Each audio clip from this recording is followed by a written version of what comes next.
اعوذ باللہ من الشیطان الرجیم بسم اللہ الرحمن الرحیم یا ایہا الذین آمنوا انفقوا مما رزقناکم من قبل ان یأتی یوم لا بیع فیہ ولا خلة ولا شفاعة والکافرون هم الظالمون صدق اللہ العظیم۔ سورۃ البقرہ کی آیت نمبر 254 کی تلاوت کی گئی ہے۔ اس آیت میں اللہ تعالی انسان کو حکم فرما رہے ہیں کہ ایمان والوں، جو اللہ نے تمہیں مال دیا ہے اس کو میرے راستے میں خرچ کرتے رہا کرو، اور جو آگے والے 4 رکوع ہیں ان میں انفاق فی سبیل اللہ ہے، اللہ کے راستے میں مال خرچ کرنے کا حکم ہے۔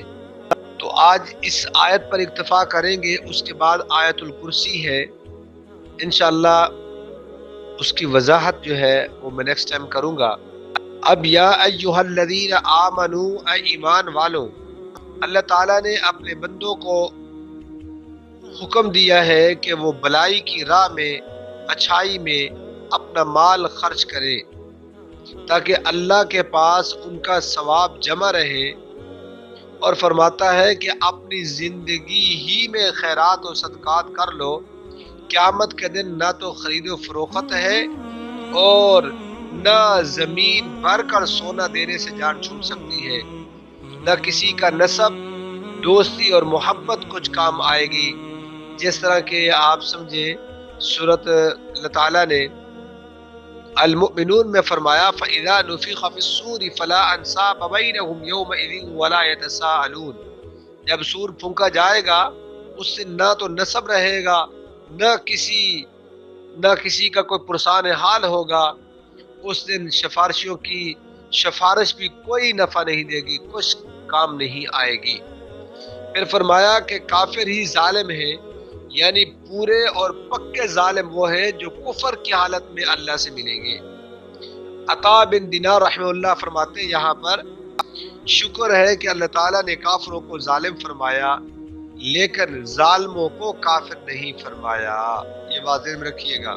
اب ترجمہ، یا ایہا الذین آمنوا، اے ایمان والو، انفقوا خرچ کرو، مما رزقناکم جو ہم نے تمہیں رزق دیا ہے اسے خرچ کرو۔ جب انسان اللہ کے راستے میں مال خرچ کرتا ہے تو آنے والی مصیبتیں، پریشانیوں کو اللہ دور کر دیتے ہیں۔ حدیث میں آتا ہے صدقہ اللہ تعالیٰ کے غصہ کو ٹھنڈا کرتا ہے۔ نمبر 2، صدقہ سے وبائیں ٹلتی ہیں، مصیبتیں، پریشانیاں دور ہوتی ہیں۔ اپنی حیثیت کے مطابق جو اللہ نے آپ کو استطاعت دی ہے اس کے مطابق خرچہ کر دیا کرے، کسی غریب کو دے دیا کرے، اور دیتے ہوئے یہ نیت کر لیا کرے کہ یا اللہ تیری رضا کے لیے دے رہا ہوں، یا اللہ تجھے راضی کرنے کے لیے دے رہا ہوں، تجھے خوش کرنے کے لیے دے رہا ہوں، کہیں دنیاوی غرض نہ ہو۔ اگر دنیاوی لالچ آ گیا، کوئی غرض آ گئی تو اس کے دینے کا کوئی فائدہ نہیں ہوگا، اس لیے بس دل میں یہ نیت کر لے، اتنی ہی کافی ہے۔ بعض حضرات کہتے ہیں کہ اس کے سر کے اوپر سے آپ گوشت جو ہے وہ دے سر کے اوپر سے اور پھر کسی اور کو دے، یا اسی طریقے سے کوئی اور چیز ہو، تو بالکل ایسی کوئی بات نہیں ہے۔ یہ ہندوؤں کی رسم و رواج تھا، شروع میں ایسے چلے آ رہے تھے۔ دل جو ہے اللہ تعالیٰ کو جو چیز پہنچتی ہے وہ انسان کا تقوی پہنچتا ہے، اور اس لیے آپ نے پیچھے فرمایا نا اللہ رب العالمین نے کہ من یقرض اللہ قرضا حسنا، اس کو قرض حسن کہا۔ جو اللہ کے راستے میں مال خرچ کرتا ہے اسے قرض حسن کہا، یعنی اللہ تعالیٰ اس کا بہترین سے بہترین بدلہ انسان کو دیتے ہیں، کئی گنا بڑھ چڑھ کر دیتے ہیں اسے۔ تو اس لیے کہ انسان کے پاس جو بھی وسعت ہو اللہ کے راستے میں اس کو خرچ کرتے رہنا چاہیے۔